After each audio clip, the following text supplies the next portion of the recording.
No dia 23 de junho, o colunista Léo Dias publicou no site Metrópolis que Dudu, na época atacante do Palmeiras, sido acusado de agredir sua ex-esposa, Malu Ohana. No boletim de ocorrência registrado por Malu, ela relatou ter sido agredida pelo jogador com socos na cabeça, na região do peito, e puxões de cabelo ao encontrá-lo na garagem do condomínio onde ela mora. O jogador prestou depoimento, negando o ocorrido e dizendo que imagens provariam sua inocência. De fato, vídeos da segurança local foram veiculados pela imprensa e circularam na internet, mostrando uma briga e empurrões dentro de um carro, mas a justiça ainda não chegou a nenhuma conclusão. Depois da denúncia, Dudu acertou sua saída do Palmeiras para o Al Duhail, do Catar. Essa não foi a primeira vez que um jogador comete um crime contra a vida de uma mulher. Em 2018, nós publicamos um texto lembrando os casos em que jogadores foram acusados de violência doméstica ou abuso.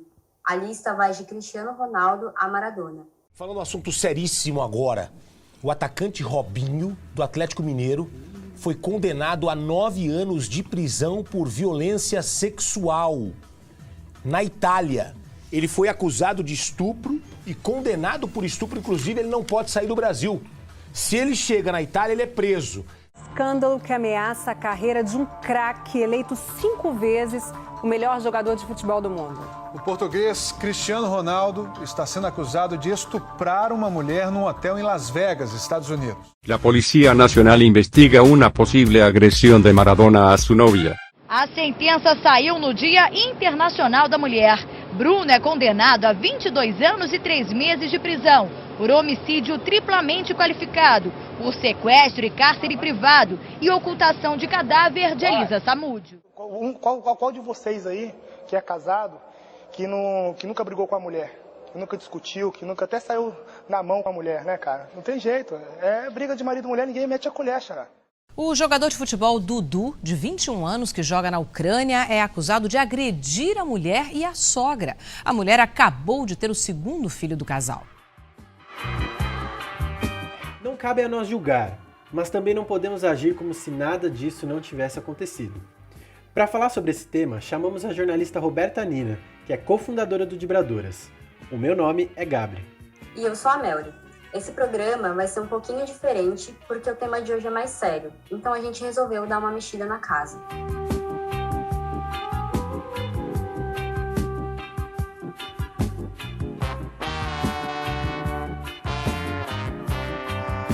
É isso aí, Melry. E para os nossos contra-atacantes que estão nos ouvindo, nós convidamos uma pessoa mega especial aqui que a gente está a fim de falar com ela e com elas há muito tempo, mas hoje temos apenas uma das mentes brilhantes por trás do Dibradoras, que é a Roberta Nina, que é jornalista e cofundadora desse site maravilhoso que é o Dibradoras, que abriu as portas para a gente entender o esporte feminino e trata dele como ninguém. Nina, dê o seu salve para os nossos contra-atacantes. Bom Dibre, contra-atacantes, adorei este nome, porque a gente também fala muito de bom Dibre, dibremos juntos, seguiremos dibrando machismo, todo preconceito, e eu agradeço muito o espaço de vocês aqui para falar de um tema que é mais do que importante, é urgente, então vamos debater, vamos tentar esclarecer algumas coisas e juntos, né, sempre aprender para saber como cobrar, se posicionar e falar sobre o assunto. Ô Nina, a gente tem uma coisa que a gente fala muito, né, que é o futebol espelha a sociedade. E é fato inegável, tá nas estatísticas. Muita gente gosta de trazer as estatísticas, né, pra gente discutir. Então vamos entrar no jogo das estatísticas. O Brasil é um país campeão de um aspecto negativo que é a violência contra a mulher. E a gente fala muito pouco disso, mas recentemente essa pauta tem avançado, a gente consegue já trazer para uma mesa de família, a gente consegue discutir em espaços onde isso antes não era tratado, né? Mas a gente ainda esbarra quando chega no futebol, porque a gente tem essa figura do jogador como santo, como salvador da pátria, mexe muito com a nossa emoção. E todo mundo tem jogadores no time do coração que não são legais, que não são bacanas, e como é que a gente faz para separar isso, né? Então minha pergunta para você é, você acha que quando a agressão parte de um jogador de futebol, a passada de pano, ela é maior? Ah, cara, eu acho que num esporte como um todo, assim, né, ainda mais quando se trata de jogadores importantes, né, jogadores relevantes aí, então a passada de pano acaba sendo muito grande. É claro que no futebol, que é um esporte que é, né, mundialmente conhecido, todo mundo ama, todo mundo se extravasa em arquibancada, e tem essa relação, né, de na arquibancada eu posso fazer tudo. Então eu posso xingar o jogador do time adversário, eu posso ofender árbitros e árbitras, eu posso cometer machismo com as torcedoras, e, enfim, na arquibancada tudo é liberado, até criança, até quando você leva filho, o pai geralmente deixa o filho falar palavrão no estádio, porque é no estádio, pô, tudo bem, né, aqui tá ok. Então eu acho que a gente tem essa relação muito intensa com o futebol, né? Principalmente o brasileiro, principalmente sul-americano, assim, é uma coisa mais forte. Então, acaba intensificando, né? Tipo, a relação de amor que você tem com o jogador do seu time. E quando é um ídolo, assim, eu acho que a passada de pano é muito maior do que quando é um jogador mediano e tal. Quando é uma estrela, a coisa fica bem complicada, né? Porque daí as pessoas não sabem separar. Então, aí fala, o que ele faz fora de campo não me interessa. Como assim não te interessa o que ele faz fora de campo, sabe? Eu acho que a gente tem que ser correto na profissão e fora da profissão. E isso serve para mim, para jogador, para médico, para quem quer que seja. Nós temos que ser pessoas melhores todo dia, né? Então, quando a gente fala de declarações, eu acho que todo mundo está num momento de desconstrução, né? Então, coisas que a gente falava no passado, hoje a gente já sabe, já entende por que não pode falar, porque não é mais aceitável, porque não é mais legal. Então, falar é uma coisa. Agora, quando se comete, né, um crime, quando você está envolvido numa denúncia, eu acho que é uma coisa muito mais grave, assim, né? Então, muita gente ainda fala que, né, cadê as mulheres para lutar contra isso? Isso não é uma luta da mulher, gente, isso é uma luta de todos, né, da sociedade como um todo. Então, eu acho que é uma pauta que jornalistas têm que saber abordar, sejam eles homens ou as mulheres. Então, é uma pauta para todos, né? Então, cada vez mais é urgente essa necessidade da gente falar, da gente debater, da gente ouvir, não julgar, mas apenas analisar o caso, e aí, né, enfim, cada um fica livre para ter seus ídolos, para apresentar o que é para os seus filhos, levar quem você acha que é interessante para eles construir caráter, porque você se espelha num ídolo, né? Um menino que quer ser jogador de futebol, ele quer ser o camisa 10 do Santos, ele quer ser... E quem é esse camisa 10? Né? No que eu vou propor para que meu filho se espelhe, minha filha? Então, é por aí que eu acho que a gente tem que começar a pensar. E, Nina, esse tema da agressão contra as mulheres dentro desse universo do futebol voltou à tona recentemente por causa de mais uma denúncia que foi feita contra o Dudu, que agora não é mais atleta do Palmeiras, já tá indo para o Catar. E aí, essa denúncia dele, quando ela era citada dentro da imprensa esportiva, quando era falado, os jornalistas tentavam falar justamente isso que você colocou, né? De que não é papel da imprensa julgar a situação, que acredito que realmente não seja.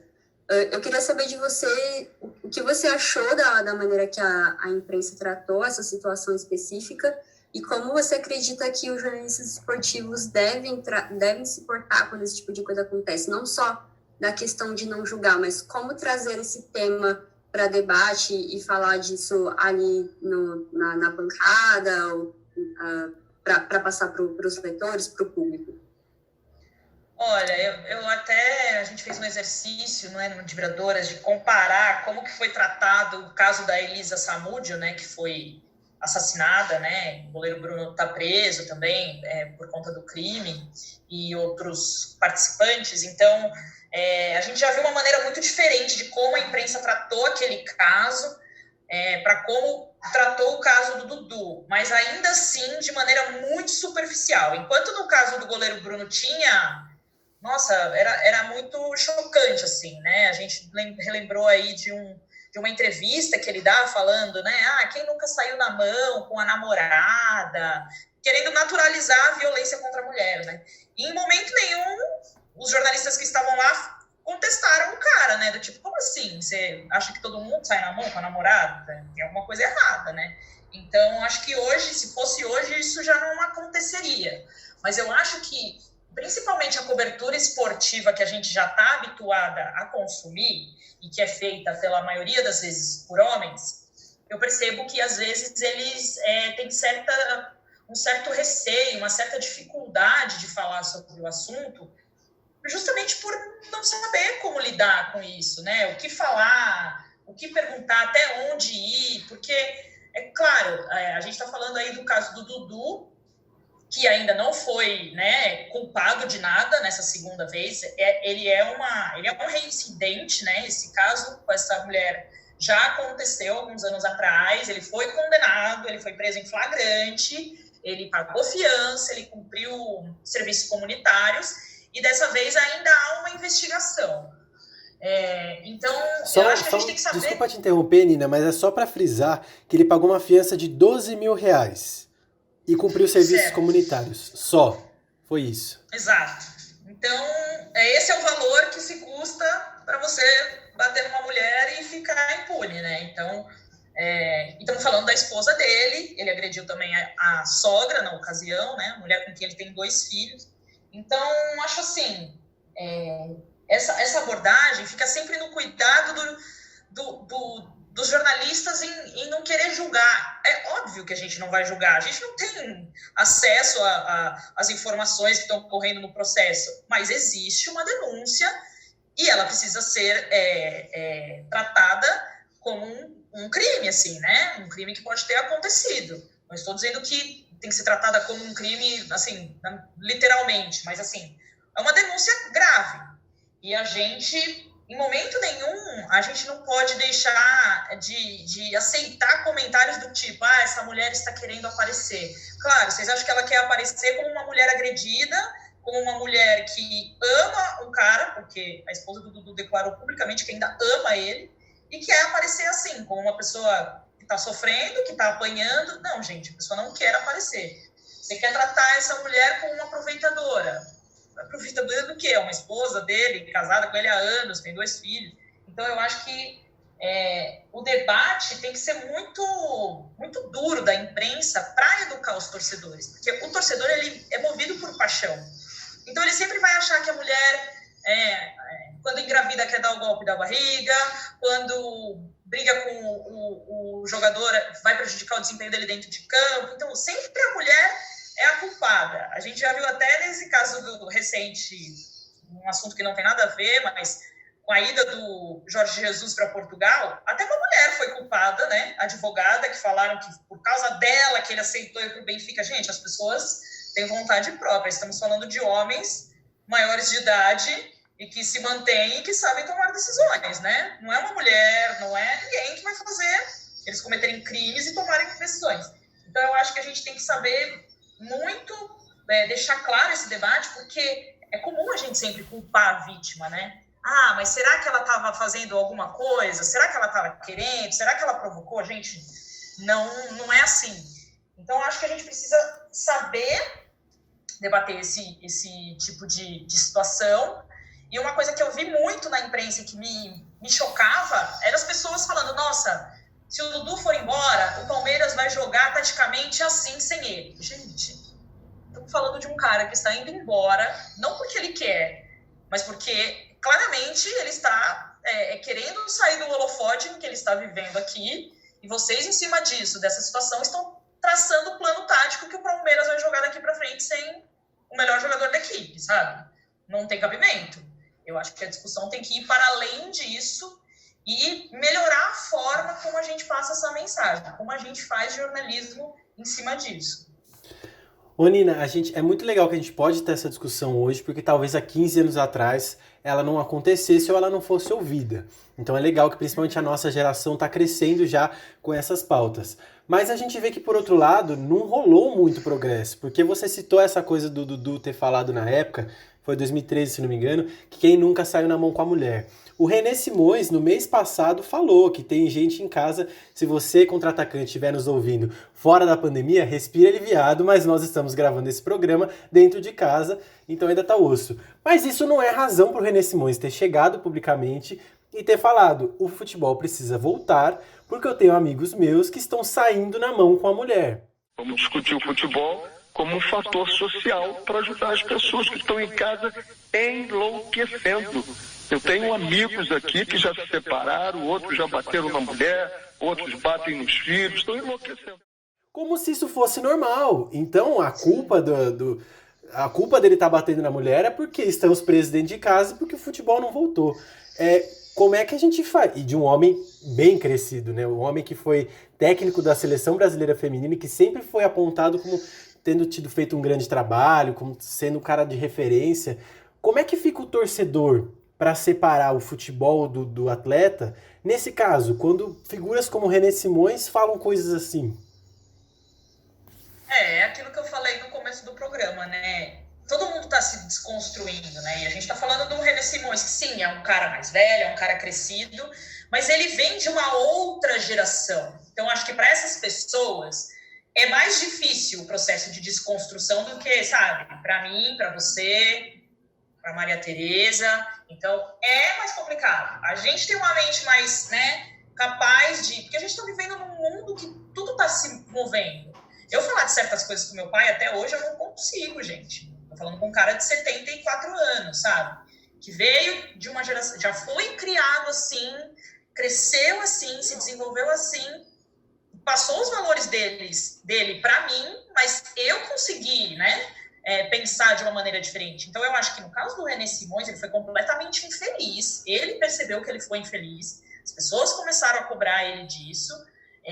Mas também, no momento em que ele fala isso numa entrevista, ele não foi contestado ali na entrevista, né? Ele seguiu falando, para depois a gente contestar. Então, a gente tem que ter esse olhar atento para quando a gente ouvir, a gente já falar, entendeu? Não, mas espera aí, contestar. Você não acha que essa declaração que você deu é um pouco absurda?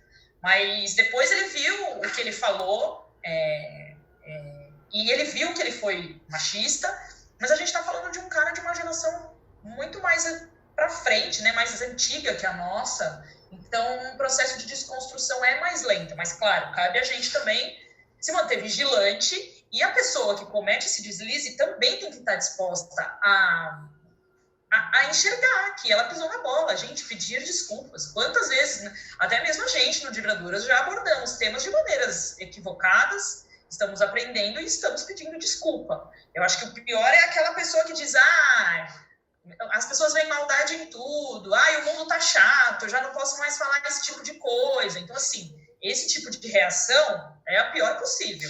E o desculpa a quem se sentiu ofendido, né? E isso, pra mim, nossa, essa frase eu quero morrer cada vez que eu escuto. Como assim, desculpa a quem se sentiu ofendido? Quem não se sentiu ofendido, a merda que você falou não precisa de desculpa. Então, acho que a gente tá aprendendo muita coisa, né? Muitas formas de falar, de pedir desculpa, de se posicionar. E eu acho que é isso. Há 15 anos atrás, talvez essa mensagem seria passada de boa. Mas... O repórter não contestou o René na hora, mas depois teve uma contestação e isso serviu para ele também ver a pisada na bola que ele deu. E Nina, você já comentou aí que essa luta contra a violência doméstica, as agressões, enfim, contra todo tipo de agressão contra as mulheres. Não é uma luta só das mulheres, é uma luta de todo mundo. Mas você acredita que ter mais mulheres nas bancadas e nas redações é uma forma de trazer esse debate à tona? Claro que não vai ser a única função, né? Porque a mulher, a gente vai estar ali para trabalhar como todo jornalista. Mas isso seria um além, um a mais para poder justamente trazer esse olhar que talvez um homem não teria pensado nisso? Com certeza. Eu acho que... dado o nosso cenário, né, que ainda as pessoas têm amarras e não conseguem falar sobre isso, seja abertamente, seja na imprensa, eu acho que a presença de uma mulher ali é fundamental, porque ela vai ser como um filtro, né? É até ruim isso, é como você falou, ela está ali para atrapalhar como todos os outros. É um dever dela saber sobre o assunto, como também de todos os outros. Mas a gente está passando por um processo em que a gente tem que aprender com quem tem conhecimento de causa, né? A gente costuma falar muito de, como é que fala? Espaço de fala, né? Meu lugar de fala. Então, isso aplica também para o lance do racismo. Então, o que a gente está vendo hoje, né? Esse movimento nas TVs de dar mais voz, de colocar ali... O negro não serve só para falar de racismo, né? Um comentarista esportivo que é negro, ele vai falar só de racismo no esporte? Não faz sentido. Eu, como jornalista esportiva, eu vou falar só de futebol feminino? Não. Eu vou falar do esporte feminino, do masculino, do esporte que eu quiser, não só no futebol, enfim. Então, eu acho que a gente tem que ter esse preparo, mas a gente pode aprender com quem tem mais conhecimento, né? A gente pode estar do lado de um negro, de uma negra, e falar, cara, como é que você se sente? Eu não vivo a mesma situação que ela. Querendo ou não, os caras não vivem as mesmas situações que a gente, né? A gente não vê inúmeros casos de mulheres espancando maridos, né? Então, como é que vive essa situação? São as mulheres que são as vítimas. Elas sabem o que elas passam. Então, eu acho que é importante a presença delas, e mais do que isso, é importante ouvirem e legitimar o que essa mulher fala. Porque se você tem uma pessoa ali contando a experiência dela e você está retrucando, né? Ah, mas será que ele não te bateu porque você fez isso? Ah, mas será que isso não aconteceu com o Dudu porque a mulher dele descobriu que ele traiu ela? Gente, não dá para deslegitimar a fala de uma mulher. De qualquer pessoa, né? De uma mulher, de um homem. Nesse caso, a gente está falando de violência contra a mulher. Mas eu acho que sim, eu acho que é uma ajuda muito importante e também é uma forma do debate ficar mais igualitário, né? Quantas vezes a gente passou a vida vendo debates esportivos feitos só por homens, né? Eles debatendo a rodada, os gols, os pênaltis. E a mulher, por que ela não estava ali? Hoje a gente já vê uma presença da mulher ali. Então, eu acho que isso é para todos os espaços, né? Hoje a gente fala da presença de trans no esporte. A gente tem que ouvir os transexuais, porque também é uma novidade para a gente, né? Nunca lidamos com isso. Então, a gente tem que ouvir quem vive a situação para poder formar opinião e debater melhor sobre o assunto. Ô Nina, você falou um negócio que eu achei muito engraçado, que é o termo do homens crescidos, né? Na sua visão, existe uma infantilização do jogador de futebol e aí isso contribui para a gente passar pano para as ações? Ah, não, mas é só um garoto. Ah, não, mas é só um menino. Ah, não, mas ele não sabe o que faz. O menino Ney, perdoem o garoto, vamos fumar o Hexa. Rola essa... E principalmente na hora do jogo, porque na hora que a seleção entra em campo e todo mundo quer o Hexa, você não quer saber de mais nada, né? Você ignora todo o resto. Você vê esse movimento? Eu vejo, claro que eu vejo. E, como a gente falou, o futebol é um reflexo da sociedade. E se você parar para reparar, isso acontece em muitas famílias, né? Tem irmãos e irmãs. Como o irmão ainda é tratado diferente da irmã, né? Para ele, ai, mas coitado, ele não sabe, ele não aprendeu. E a menina não, ela tem que saber se virar, né? Então, acho que é reflexo. Não, eu acho o futebol masculino muito infantilizado, não só os atletas, mas todo o entorno, todo o debate, toda a provocação, é uma coisa que chega a ser, para mim, tá? Isso é uma opinião pessoal minha, que chega a ser insuportável consumir, assim, sabe? Uma coisa que, cara, é um esporte, pô, legal ter provocação, mas até que ponto você ficar gritando bicha pro goleiro que tá cobrando um tiro de meta? Você acha que vai desestabilizar essa pessoa? Até que ponto você ficar xingando a bandeirinha? Você acha que vai ser, sabe? O que leva a isso? Então, todo esse cenário, né? E muita coisa que acontece também dentro de torcida, as limitações que as mulheres têm na arquibancada, eu acho de uma coisa tão pequena, tão infantil, que às vezes tem me afastado muito, assim, do futebol masculino, sabe? Porque eu, sinceramente, não tenho conseguido. E acho que passa isso pro atleta, né? Quando ele vence, quando ele é campeão, ele é o responsável, é o craque, é aquele que foi, né, conduziu a equipe à vitória. Mas quando ele erra, ele tem que ser tratado como um menino, como um coitado, como um vítima da sociedade. Então, Acho que rola muito isso no futebol, mas é isso, né? Reflexo da sociedade, reflexo do machismo que a gente tem na sociedade e que vai para os gramados também. Nina, queria citar aqui um caso que é um dos mais recentes, esse do Dudu acabou de acontecer, mas antes dele, um que está muito claro na minha memória, é o caso do Jean, que agora ele está no Atlético Goianiense, mas que na época, quando ele era goleiro do São Paulo, foi acusado de agredir a esposa dele nos Estados Unidos, e ela postou vídeos na internet e estava bem claro que realmente ela havia sofrido uma agressão. E aí o São Paulo se posicionou no mesmo dia, primeiramente falando que estava aguardando, que era tudo muito recente, acabado de acontecer e precisava esperar ver o que realmente tinha rolado. E aí, no final do mesmo dia em que tudo isso apareceu na internet, já se posicionou falando que ia tomar as medidas para poder afastar o Jean do clube, e assim realmente aconteceu. Eu queria saber o que você acha desse posicionamento do São Paulo, se os outros times podem tomar ele como exemplo, porque eu, particularmente, como São Paulina, fiquei muito feliz, assim, não fizeram nada além da obrigação, mas acho que foi um posicionamento certeiro.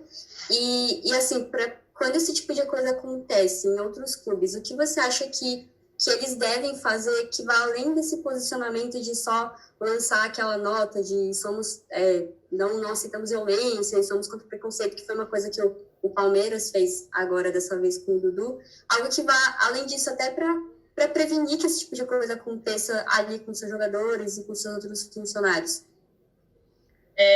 Sobre a ação do São Paulo, eu achei muito boa também, achei que foi feita de uma maneira correta, né? Se posicionou já dizendo que sabia que estava acontecendo, que ia esperar, né, as providências e tal, e depois rescindiu o contrato com o atleta também. Eu também sou São Paulina, também fiquei muito feliz com a maneira como esse caso foi conduzido, mas eu fico com a pulga atrás da orelha, porque estamos falando de um goleiro que era reserva, né, que não tinha o peso do craque, igual o Dudu tem no Palmeiras. Veja, não estou achando que o São Paulo faria diferente, mas fico pensando, e se fosse como? Porque é um exercício que a gente tem que fazer. É o que está acontecendo no Palmeiras. Perdeu-se o principal jogador, e claro, o Palmeiras não se posicionou contra... Eu não vi, posso estar errada, não vi ele, né, falando abertamente sobre isso. Eu não vi também nenhuma nota oficial do site, coisa do tipo. O Gabriel pode até me corrigir se eu estiver errado, porque ele é palmeirense, mas eu sei que para a imprensa, quando procuraram o Palmeiras, eles falaram, mas não foi, por exemplo, o presidente chegar lá, foi tipo posicionamento institucional para poder estar lá na matéria. O famoso estamos aguardando as apurações da polícia. E ponto. Sim, e só se alguém perguntar. Se ninguém perguntar, não falo nada. Exato. E não falou mais nada. Exato. E no caso do Dudu, que eu acho surreal, até publiquei no meu Twitter esses dias, é que assim que foi oficializada o empréstimo, o Palmeiras postou um vídeo dele, né, se despedindo da torcida. Gente, o discurso do vídeo, tipo, torcedor palmeirense, estou indo para uma nova fase, por motivos extra-campo. Ele mesmo está falando que ele está saindo do clube porque pesa sobre ele uma acusação. Tipo, eu não estou indo porque é uma oportunidade boa. A gente sabe, gente. O Dudu foi pro Catar por esse embrólio que ele está passando com a esposa dele, com a ex-mulher dele. Então, eu achei aquele vídeo surreal, porque, assim, é uma fala em que ele deixa claro que estou saindo por motivos extra-campo, e o Palmeiras valida, porque é o Palmeiras que publica, né? Valida esse discurso. Então, para mim, eu falei, gente, como é que pode? E tá tudo bem. E ninguém da imprensa foi lá falar, mas qual é o motivo extra-campo? Fazer o cara falar, porque até agora ele não falou, mas no vídeo, de certa forma, ele falou, né? Então, eu acho que Desculpa. É muito isso, assim. O peso do craque que faz o clube se posicionar. Igual o caso do Corinthians, que teve com o Juninho, né? Mas o assunto no Timão é apenas um. A dispensa do atacante Juninho, que havia sido contratado por empréstimo junto ao Sport, mas o negócio foi desfeito por pressão da torcida. O Juninho foi acusado de agressão por uma ex-namorada e responde a processo no Recife. A dispensa do Corinthians também pode resultar em outra batalha na justiça. O Corinthians ia emprestar ele, né, pegar por empréstimo. Aí veio a acusação da namorada que sofreu ameaças e aí o Corinthians já se, né, melou lá o contrato, ele acabou nem indo jogar lá, mas também, porque era um jogador, ok.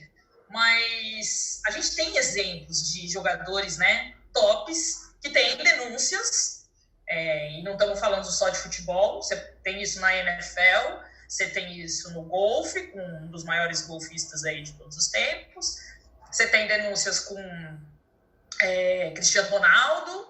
Então, são atletas que, né, tem denúncia com Robinho, denúncia e condenação, no caso do Robinho. Então... É importante falar que o Robinho não pisa na Itália. Se ele for para lá, ele vai ser preso. Então, ele não pode entrar na Itália, a não ser que ele queira ser preso. Olha a situação, né, gente? Então, é uma situação que é para todo mundo, assim. É para jogador renomado e não renomado. Então... Mas é diferente o tratamento, né? Quando a gente fala de um Jean, quando a gente fala de um Dudu. Que nem o Bruno. O goleiro Bruno, ele estava numa ascensão quando tudo aconteceu, né? Ele era cotado super para ser goleiro da seleção na próxima Copa. Acho que era 2010, né? A Copa. E até hoje falam do goleiro Bruno. As pessoas falam, o fulano vai contratar o goleiro Bruno. Gente, foi barulho aí? Preciso desligar aqui. Não, aqui foi de boa. Foi normal aqui, não houve nada. É meu zap, fechei.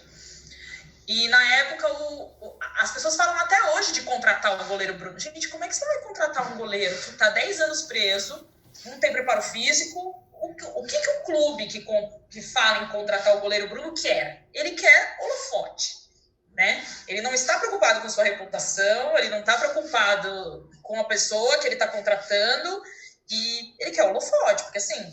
Você não sabe nem se esse goleiro ainda está apto para jogar futebol, porque está preso, gente. E aí essa discussão já gera uma outra... Porque assim, sempre tem um mas, né? Quando você fala disso. Aí as pessoas...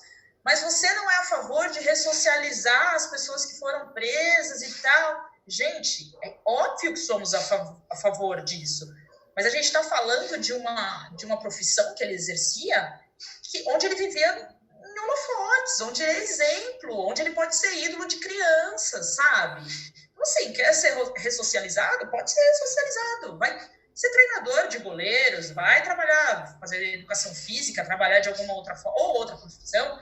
Mas eu acho que a gente dá esse destaque de goleiro, de status, de seleção, eu acho que é um pouco irresponsável, sabe? Não é questão de certo ou errado, mas eu não acho correto. Não acho correto levar uma criança para o estádio para, sabe, aplaudir um cara que não assume até hoje o que fez e a gente não sabe onde está o corpo dessa mulher, gente, sabe? E ele tem um filho, já vi várias entrevistas falando que ele morre de medo do pai. Então imagina o trauma. Então assim, não é só um goleiro, sabe? São pessoas que estão envolvidas, são famílias. Então tudo tem esse debate, né? Mas acho que os clubes, eles precisam de agir de maneira mais incisiva, né, em cima disso. São Paulo é um exemplo, ok, mas isso deve ser aplicado para jogador de ponta, como para jogador reserva, para quem quer que seja. E não lembro o ano, talvez de 2018, em que os clubes paulistas se uniram numa ação de combate à violência contra a mulher, né, e instauraram nos clubes ações afirmativas para isso. O próprio São Paulo tem uma política de contratar mulheres que já sofreram violência doméstica e precisam de emprego. Então, foi uma ação desenvolvida em conjunto pelo Ministério Público, se eu não me engano, de São Paulo. Então, assim, é isso, né? Trabalhar dessa forma. A gente fala muito sobre ter uma forma das mulheres fazerem denúncia dentro do estádio, tem que ter uma polícia ali para quando ela sofre um assédio ou alguma agressão, ela tenha para onde ir para esse posto fixo, né, de atendimento à mulher.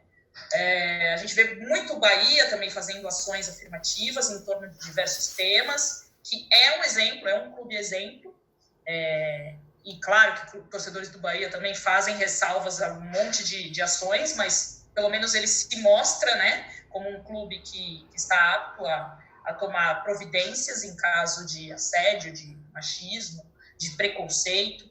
Então, acho que é isso. Eu acho que os clubes, eles precisam andar conforme a evolução da sociedade.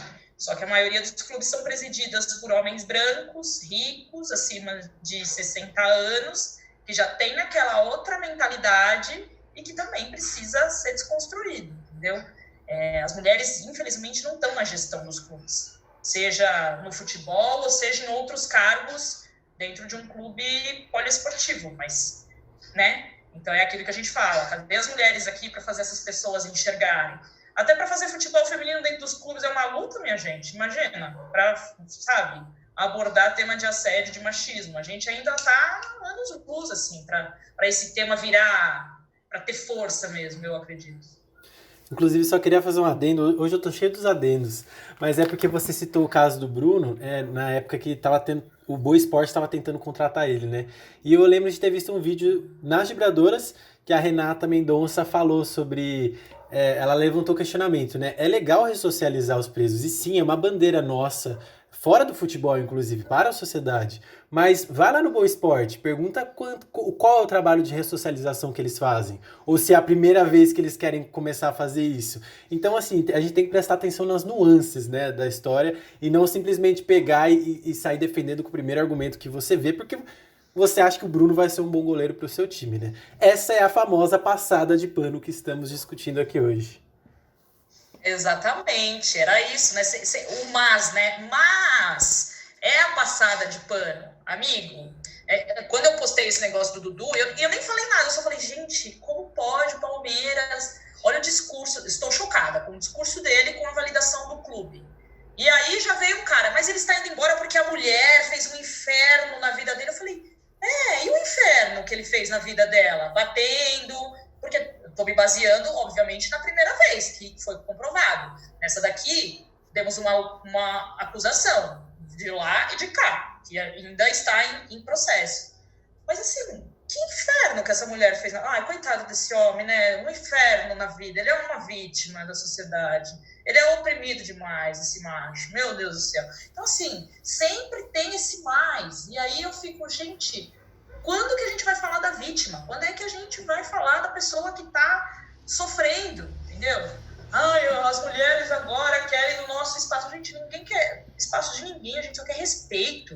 A gente só quer igualdade, sabe? Eu poder andar em paz na rua como você anda. Por que você tem esse direito e eu não? E até onde que eu tô de mimimi, sabe? Eu tô querendo o básico.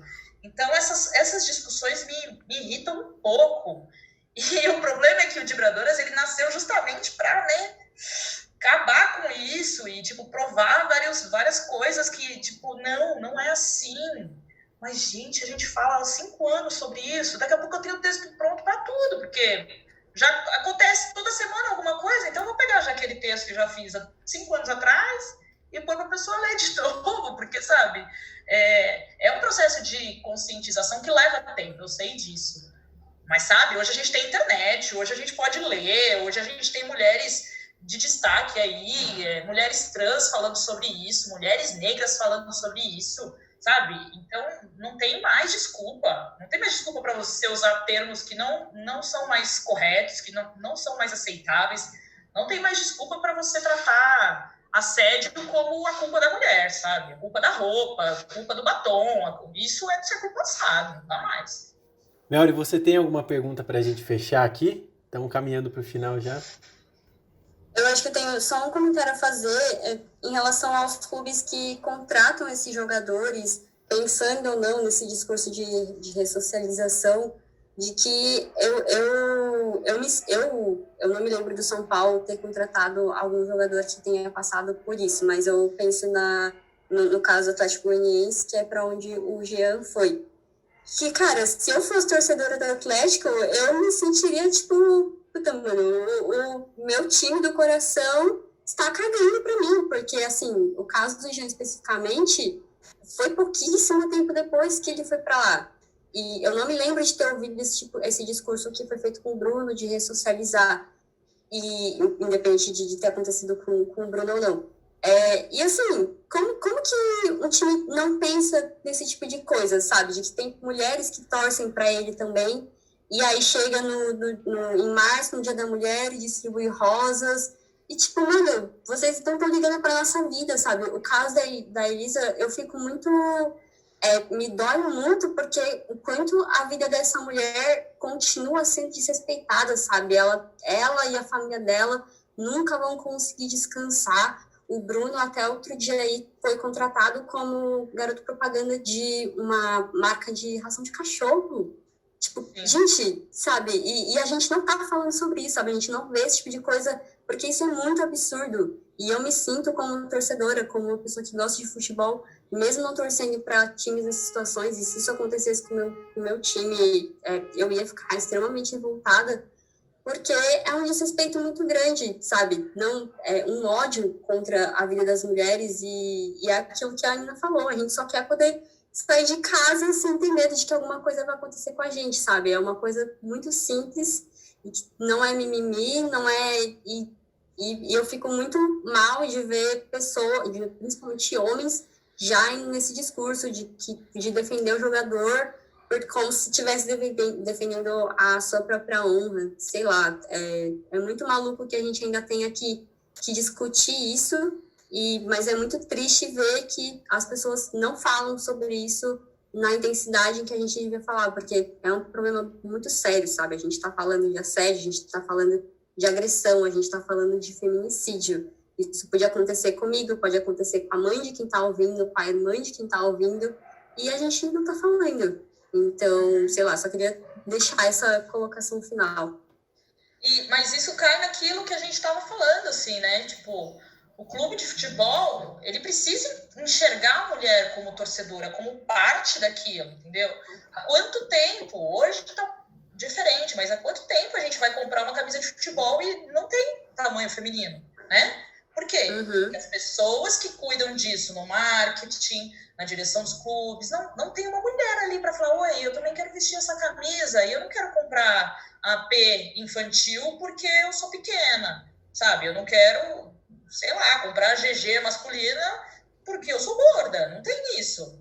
Então é a camisa feita pro corpo da mulher, que tem diferenças. Então, assim, é muita falta de representatividade da mulher dentro do futebol, sabe? E isso, se você parar para pensar, é só você olhar a história do futebol feminino, uma proibição de 40 anos. Então, já proibiram a gente de jogar, já proibiram a gente de torcer, os espaços dentro das gestões não são ocupados pelas mulheres, e aí a gente tem que entender por quê. Porque é muito fácil as pessoas falarem, mas elas não têm interesse. Como que você sabe que elas não têm interesse se nunca foi ofertado? Se ela nunca viu uma mulher ali, como que ela vai perceber que ela pode ser presidente de clube se ela não vê uma mulher exercendo essa função? Então, assim, é surreal pensar como essas instâncias do esporte afastam a mulher de algumas modalidades. O próprio judô, que é uma luta, mas luta é dos homens. Rugby, não, contato. Assim, a gente só pode fazer balé, ginástica, jogar vôlei, são esportes sem contato, né, e que preservam o corpo da maneira feminina. Então, assim, tem muita coisa por trás, e muita coisa que vem da história, muita coisa que vem de imposições machistas do século passado e do início desse século, e que perpetuam até hoje, pela falta de representatividade, pela falta de oportunidades, porque a gente vê, né, o homem, né, o atleta, jogador de futebol que se aposenta e que já vai ser técnico de um clube, porque ele viveu a experiência dentro do campo. E que mulher tem essa facilidade de se aposentar e se tornar técnica de um grande clube? Gente, o Dunga, né, jogou a vida inteira, de repente ele foi para a seleção. A primeira chance dele foi ser técnico de uma seleção. E quando a gente fala com os dirigentes de clubes femininos, até mesmo da seleção, não, mas a mulher ela precisa se capacitar para ocupar esse espaço. Quantos homens que estão ali se capacitaram? Então, eu acho que a gente precisa contestar, né, e mostrar essas coisas para as pessoas, porque Senão fica nessa, é mimimi, elas não têm interesse, elas não sabem, elas não sabem jogar, elas não sabem... Não é isso, porque foi negado, e até hoje é negado dentro de casas para as meninas que gostam de jogar bola. Minha filha jogar bola, ficar masculinizada. Então, assim, muita coisa a gente precisa fazer, e esse tipo de debate, a gente está falando aqui da cobertura da mídia, vai vir da mídia independente.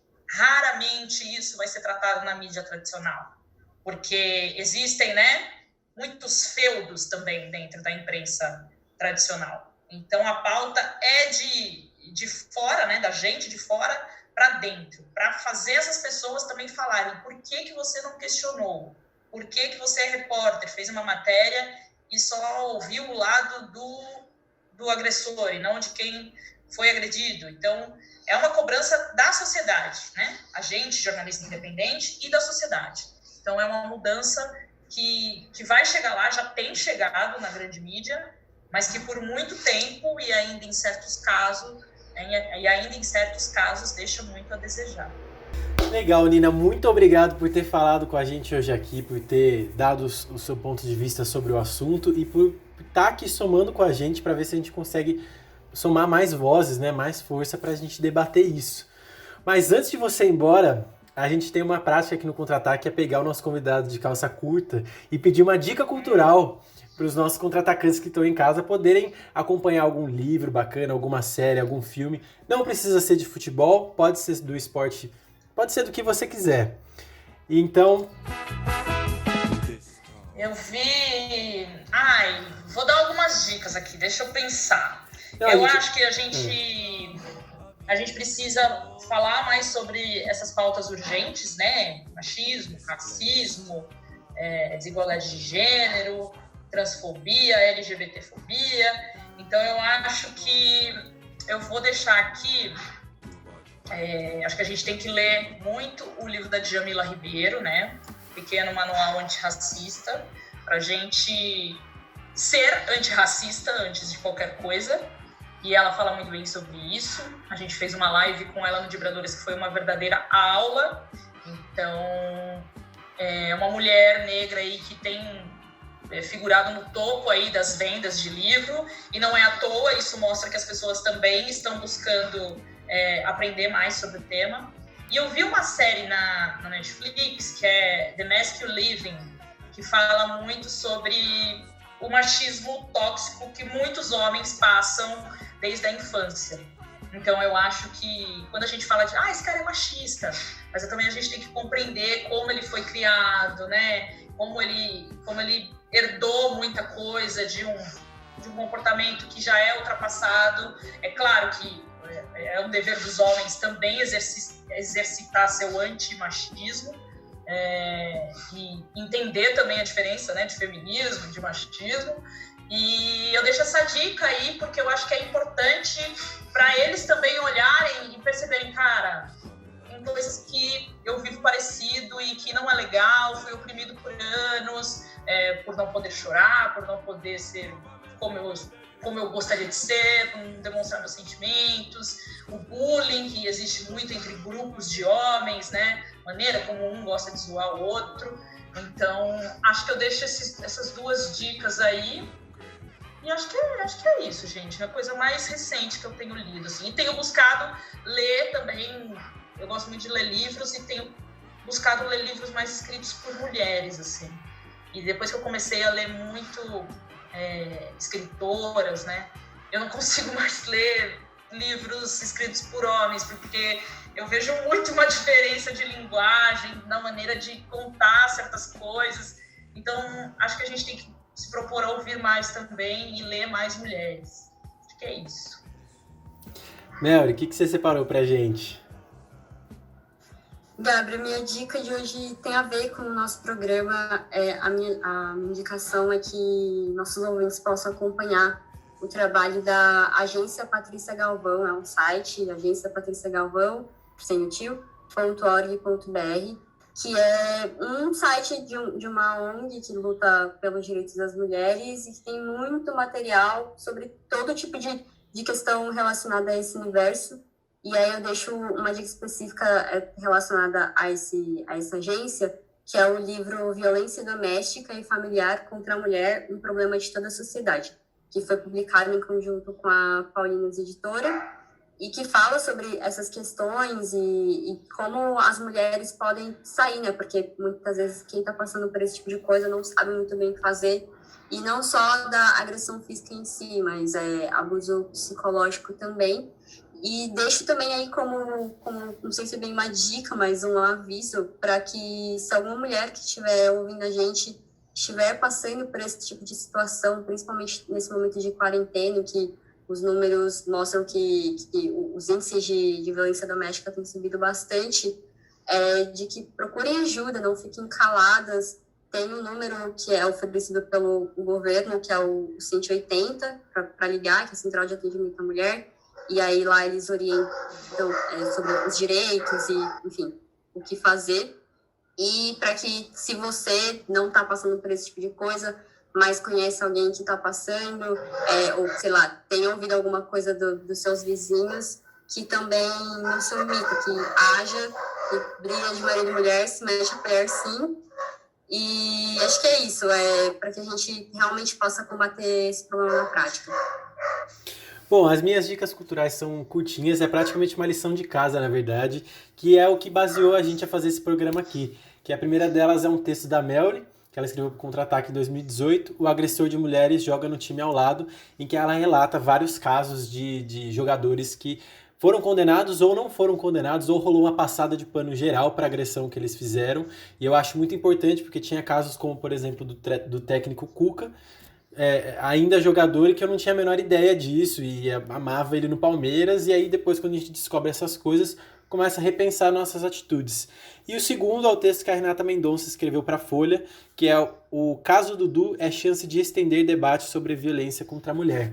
Então esses dois textos aí não é nem dica cultural, eles são de casa para a galera que está ouvindo a gente, porque elas foram os textos que basearam a gente nesse programa. Então é isso, Nina, muito obrigado. Imagina, eu que agradeço o espaço, o debate, acho super importante a gente falar sobre isso, né, em todas as editorias, e estou à disposição sempre que precisar, para a gente tabelar, a gente vai de brancos, contra-ataqueando, como é que vocês falam? Contra-atacantes, isso, e contem com a gente aí, obrigada mesmo. É isso, valeu, Melly, por estar aqui mais uma vez, nosso quarto seguido, hein? Obrigadão, Gabri, tô muito feliz de poder trazer esse debate, e vamos rumo ao 5º episódio seguido, hein? É isso aí. O meu nome é Gabri e esse podcast, lembrando a todos que é um oferecimento da Fundasp, a mantenedora da PUC São Paulo, que está nos ajudando a continuar com nossas atividades podcasters, tá joia? Então é isso, valeu, um abraço e tchau, tchau.